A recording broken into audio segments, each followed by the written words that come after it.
Hello friends, team Summerhill की ओर से मैं निरंजन कुमार आप सभी का वेलकम करता हूं। आज हम लोग बुद्धि निर्माण में हार्वर्ड गार्डनर का बहुबुद्धि सिद्धांत पढ़ेंगे। हार्वर्ड गार्डनर एक अमेरिकी मनोवैज्ञानिक थे और इन्होंने बुद्धि के संदर्भ में जो सिद्धांत दिया वह बहुबुद्धि सिद्धांत कहलाया। बहुबुद्धि सिद्धांत क्या है, इसके अंतर्गत कौन कौन से पॉइंट्स को पढ़ना है हमें, आइए हम लोग इसके बारे में जान लेते हैं। तो सबसे पहले हार्वर्ड गार्डनर के बारे में जान लेते हैं। इनका जन्म 11 जुलाई 1943 ईस्वी को अमेरिका में हुआ है और इन्होंने 1983 ईस्वी में बहुबुद्धि का सिद्धांत दिया। बहुबुद्धि सिद्धांत का मतलब हुआ कि बुद्धि के इन्होंने कई प्रकार बतलाए हैं। बुद्धि के इन्होंने कुल मिलाकर के 8 प्रकार बतलाए हैं और इसीलिए इस सिद्धांत का नाम बहुबुद्धि सिद्धांत पड़ा।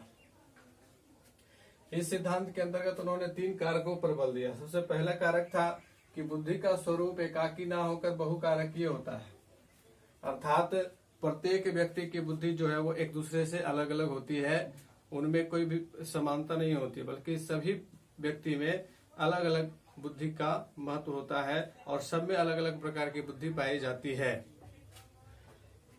दूसरा कारक इन्होंने बताया कि प्रत्येक बुद्धि एक दूसरे से स्वतंत्र होती है, यानी कि एक ही व्यक्ति में अलग अलग तरह की अगर बुद्धि है तो वह एक दूसरे से स्वतंत्र होती है।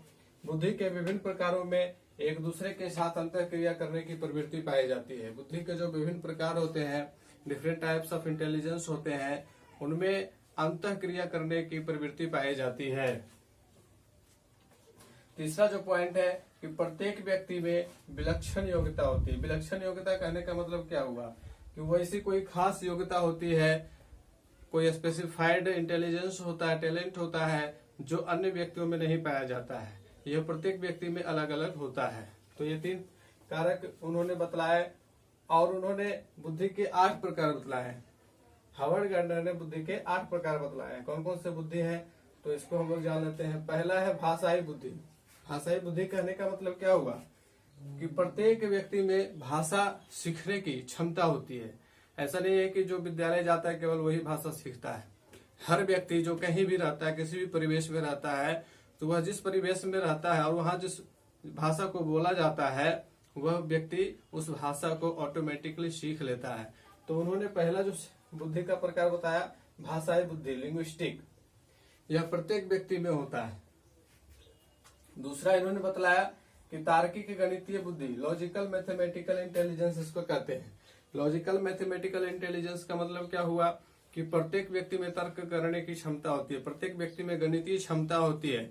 भले ही लोग गणित को कठिन विषय मान लेते हैं, लेकिन प्रत्येक व्यक्ति गणित जानता है, प्रत्येक व्यक्ति गणित का तर्क लगाना जानता है। या वो व्यक्ति पढ़ा लिखा नहीं हो फिर भी वह किसी भी क्षेत्र में छोटे मोटे गणितीय तर्क को आसानी से हल कर लेता है। सपोज दैट जो लोग पढ़े लिखे नहीं होते हैं वह भी बाजार जाते हैं तो सामान का हिसाब किताब स्वयं लगा लेते हैं, दुकान जाते हैं तो दुकान में भी सामान का हिसाब किताब स्वयं लगा लेते हैं। तीसरी जो है वह है स्थानिक बुद्धि। स्थानिक बुद्धि का मतलब हुआ स्पेशियल इंटेलिजेंस। यह जो है व्यक्ति जिस स्थान में रह रहा है और खास करके अंतरिक्ष स्पेस के बारे में ज्ञान स्थानिक बुद्धि से प्राप्त होता है।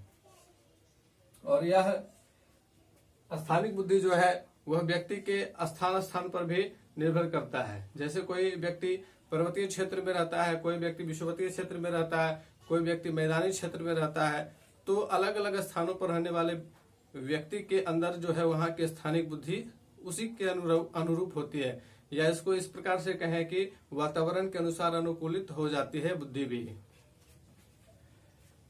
चौथा जो है शारीरिक गतिक बुद्धि। शारीरिक गतिक बुद्धि का मतलब बॉडी काइनेस्थेटिक इंटेलिजेंस हुआ। शरीर और शरीर की जो गति है उसकी भी बुद्धि होती है। हमारे शरीर के डेवलपमेंट में शारीरिक गतिक बुद्धि काम करती है।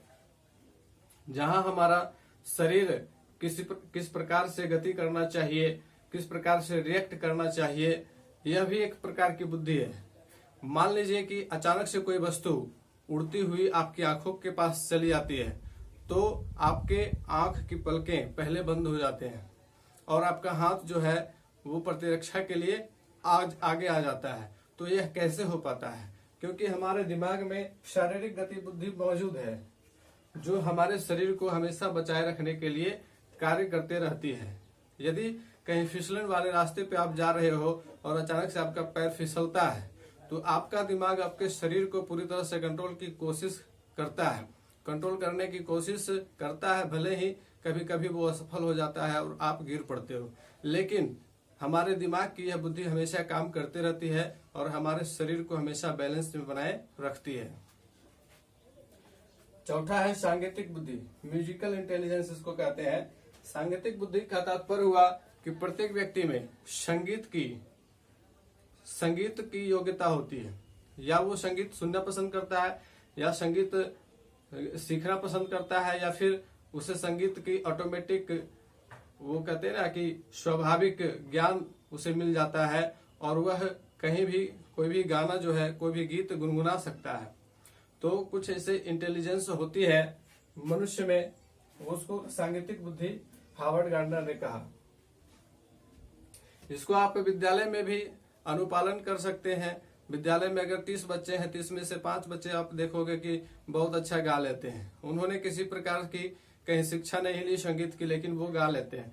तो वो ऐसा क्यों कर पाते हैं? क्योंकि उनके अंदर सांगीतिक बुद्धि मौजूद है।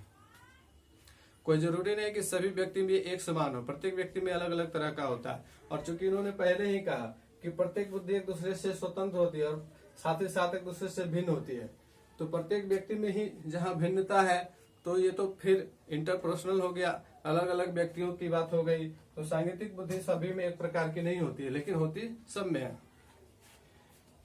छठा है अंतः पारस्परिक बुद्धि। अंतः पारस्परिक बुद्धि कहने का मतलब इंटर रिलेटेड इंटेलिजेंस, जो एक दूसरे अंतः पारस्परिक, प्रत्येक बुद्धि एक दूसरे से अंतः क्रिया करने में सक्षम है।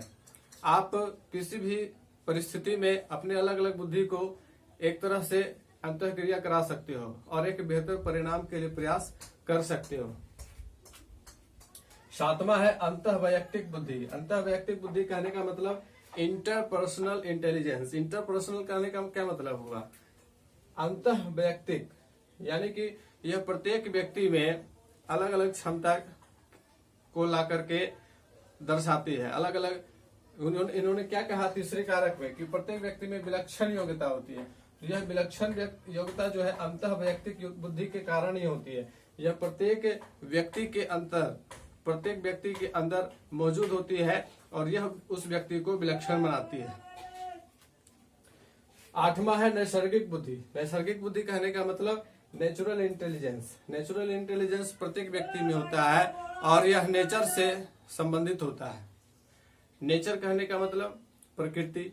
हम अपने आसपास जो भी प्रकृति को देखते हैं, पेड़ पौधे, जीव जंतु, प्राणी, तो इन सब से हमारा जो है जुड़ाव होता है और इन सब के बारे में हमें जानकारी मिलती है। तो यह जो है नेचुरल इंटेलिजेंस के द्वारा आता है। इसको हम क्या कर सकते हैं? नैसर्गिक बुद्धि कहते हैं और यह प्रत्येक व्यक्ति में मौजूद होता है और यह स्वाभाविक रूप से मौजूद होता है। नैसर्गिक का मतलब ही होता है स्वाभाविक रूप से। तो इस प्रकार से हार्वर्ड गार्डनर ने कुल 8 प्रकार की बुद्धि के प्रकार बतलाए हैं और इन्होंने इन बुद्धि के कारकों को 3 भागों में बांटा, 3 कारकों पर बल दिया है। तो ये था हार्वर्ड गार्डनर का बुद्धि का सिद्धांत।